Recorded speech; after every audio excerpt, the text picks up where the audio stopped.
पहले आज आपको एक अहम अपडेट दे दें कि आज से रिटेल निवेशकों के लिए अदानी एंटरप्राइजेस का एफपीओ खुल गया है। 2013 से अब तक एफपीओज में निवेशकों को कितना फायदा हुआ है और अदानी एंटरप्राइजेस के एफपीओ पे और भी पूरी डिटेल्स के साथ सौमित सरकार जुड़ गए हैं। सौमित, बताइए क्या डिटेल है।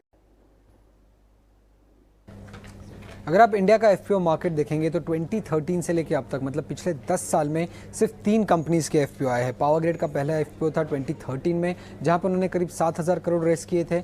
उसके बाद 2020 में येस बैंक का 15,000 करोड़ का एफपीओ आया था और अब 2022 में लास्ट ईयर रुचि सोया, जिसका नाम अब बदल के पतंजलि हो गया है, उसका एफपीओ आया था करीब 4,300 करोड़ का। अब परफॉर्मेंस की अगर हम बात करें तो पावर ग्रिड का जब एफपीओ लॉन्च किया था, जब एफपीओ प्राइस था वो करंट मार्केट प्राइस के हिसाब से करीब 7% डिस्काउंट पे था। एफपीओ ओवर सब्सक्राइब हुआ था, लगभग 15 टाइम्स सब्सक्रिप्शन आई थी इस एफपीओ के लिए और जो एफपीओ प्राइस था वो करीब 90 का था और करंट मार्केट प्राइस को अगर आप कंपेयर करेंगे तो करीब 2.5x शेयर प्राइसेस बढ़ चुके हैं।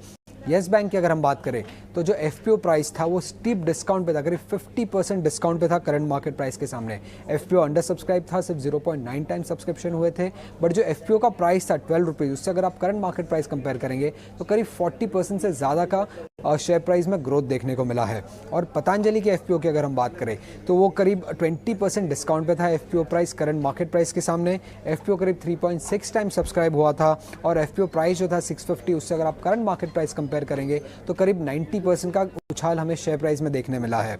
और आज अडानी एंटरप्राइजेस का एफपीओ ओपन हुआ है पब्लिक के लिए। करीब 20,000 करोड़ का ये एफपीओ है, जो कि इंडिया का सबसे बड़ा एफपीओ है। और अगर आप इशू प्राइस देखेंगे तो वो अभी भी डिस्काउंट में है करंट मार्केट प्राइस के सामने और रिसेंटली करंट मार्केट प्राइस में 15% से ज़्यादा का फॉल हमें देखने मिला है। इसके अलावा अगर हम देखें फिर भी रिटेल इन्वेस्टर्स को करीब 64 रुपीज़ का एडिशनल डिस्काउंट मिलेगा अगर वो सब्सक्राइब करेंगे इस एफपीओ पे। और इस एफपीओ में पैसा रेस करने के कारण जो इक्विटी डाइल्यूशन होगा वो सिर्फ 5% का होगा, बट इसके वजह से कंपनी का जो ग्रॉस डेट है वो करीब 10% से कम हो जाएगा।